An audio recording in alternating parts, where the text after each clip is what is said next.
Assalamualaikum warahmatullahi wabarakatuh. Selamat pagi anak-anakku semua. Semoga kita masih dalam lindungan Allah Subhanahu wa taala sehingga pada hari ini kita bisa meneruskan pembelajaran kita walaupun tidak bertatap muka, kita tetap bisa belajar walaupun dengan cara daring. Pada hari ini kita akan membahas tentang sifat koligatif larutan. Seperti yang sudah kita pelajari, sifat koligatif larutan ada 4. Yang pertama penurunan tekanan uap, yang kedua adalah kenaikan titik didih, yang ketiga penurunan titik beku, dan tekanan osmotik. Nah, pada hari ini kita akan bahas tentang penurunan tekanan uap.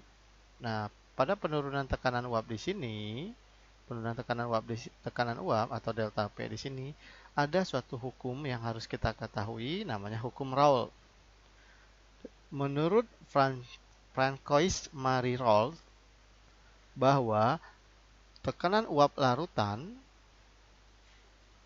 satuannya atmosfer ataupun milimeter Hg sama dengan atau sebanding dengan fraksi mol dari zat pelarut dan tekanan uap dari pelarut murninya. Jadi, menurut si Raoult, besarnya tekanan uap larutan sebanding dengan fraksi mol pelarut dan tekanan uap dari pelarut murninya. Dituliskan dengan rumus P sama dengan P0 dikali P0 yang dikali dengan X pelarut. X ini apa? Pada pertemuan sebelumnya kita sudah bahas tentang fraksi mol. Nah, di sini fraksi mol dari pelarutnya, XP. Jadi, inilah bunyi hukum Raoult.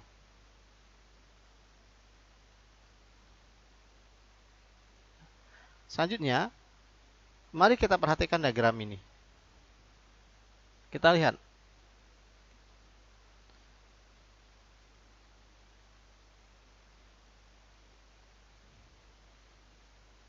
Di sini, saat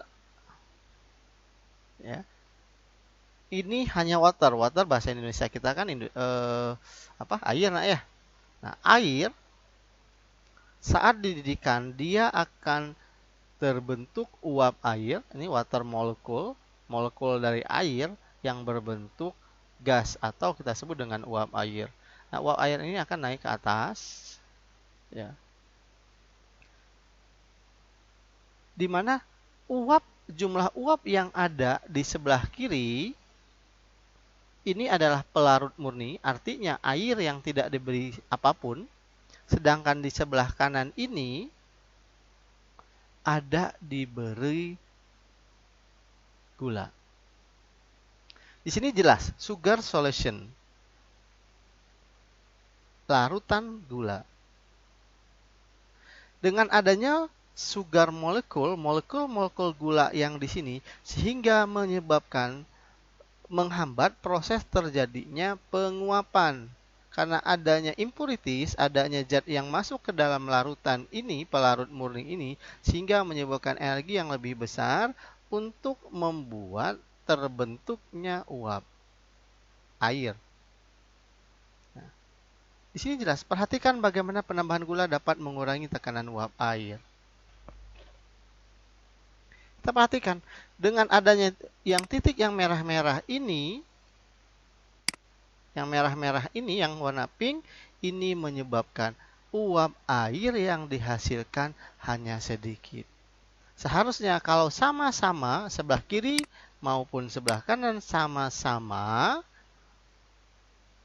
adalah pelarut murni atau air semua, maka ketinggian dari merkuri atau air raksa ini akan sama, akan sejajar. Mungkin di sini sama di sini. Jadi seperti itu.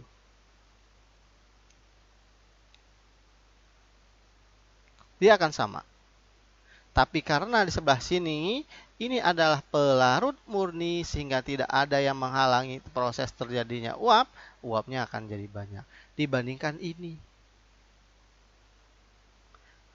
Cara yang paling gampangnya lagi, biasanya kalau ibu-ibu yang lagi masak. Air yang mendidih, kan uap gasnya banyak tuh.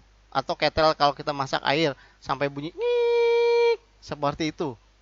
Tapi setelah kita masukkan sesuatu, baik mie, baik kacang hijau, baik kita masukkan sayuran, kan uapnya langsung berhenti.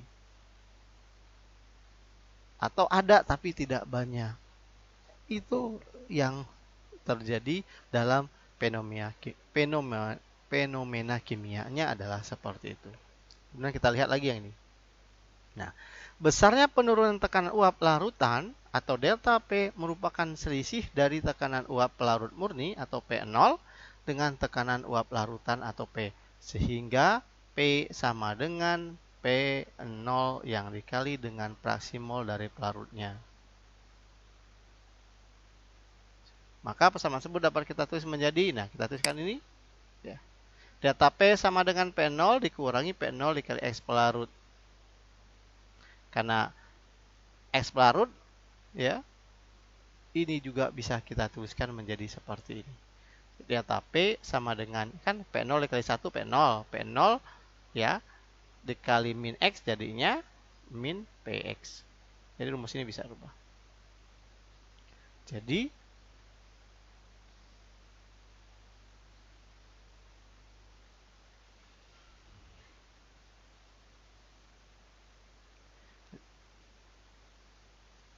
sedangkan ini yang kita pelajari sebelumnya, fraksi mol pelarut ditambah fraksi mol terlarut harus sama dengan 1.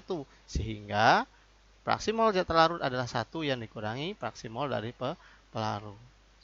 Karena ini 1 min X pelarut ini sama dengan X terlarut, maka ini kita rubah. Kita substitusikan dengan nilai X terlarut. Sehingga delta P penurunannya beda dengan yang rumus yang ini tadi, nak.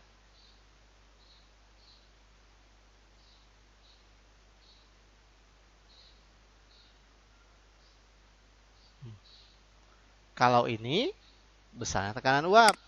Kalau yang ini sedikit berbeda dengan ini. Ini berbeda. Kalau tadi hanya P, kalau ini delta P, penurunan tekanan uap larutan. Maksudnya adalah seperti itu.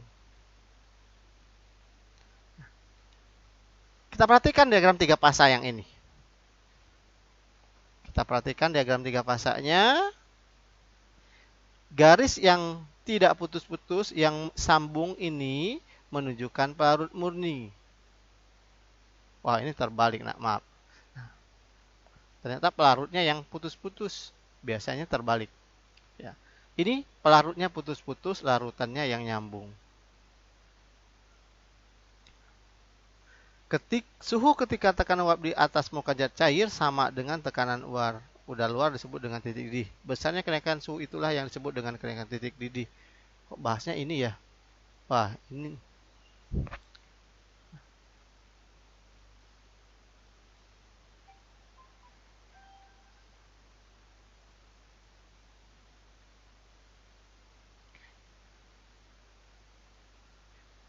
Ya, secara simpelnya adalah seperti itu saja.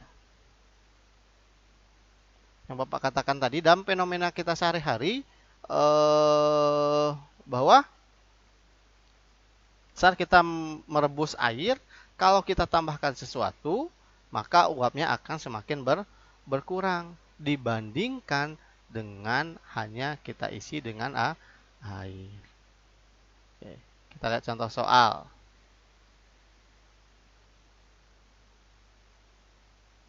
Kita lihat contoh soal yang tentang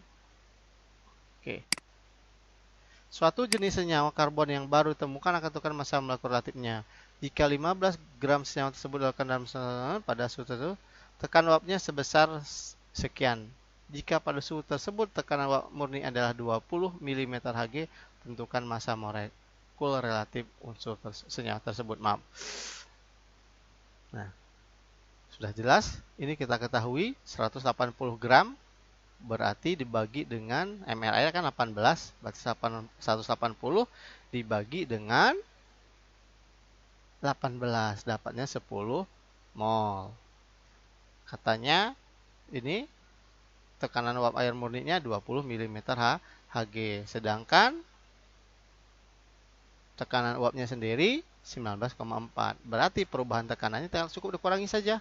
20 kurangi 19,4 dapatnya 0,6. Kita masukkan rumus tadi. Delta P sama dengan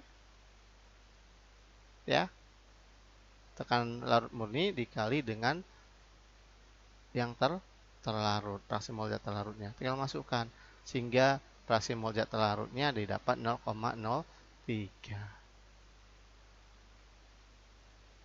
Kita masukkan ini rumusnya, angkanya. Karena nilai senyawanya, X terlarutnya, mol terlarutnya sangat kecil sekali, dianggap ya sama seperti ini. Kita anggap sama dengan 10. Sebanding dianggap, karena dia konsentrasinya sangat kecil, sehingga akan kita mulai seperti ini. Jadi N senyawa ini kali ini 0,03 kali 10 dapatnya 0,3 mol. Kita gunakan rumus molar. MR sama dengan ya kan gram dibagi dengan mol. Sehingga 15 dibagi 0,3 atau 15 dibagi dengan 3/10, 150 dibagi 3, maka dapatnya 50. Jadi massa molekul relatif atau MR dari senyawa tersebut adalah 50 gram per mol.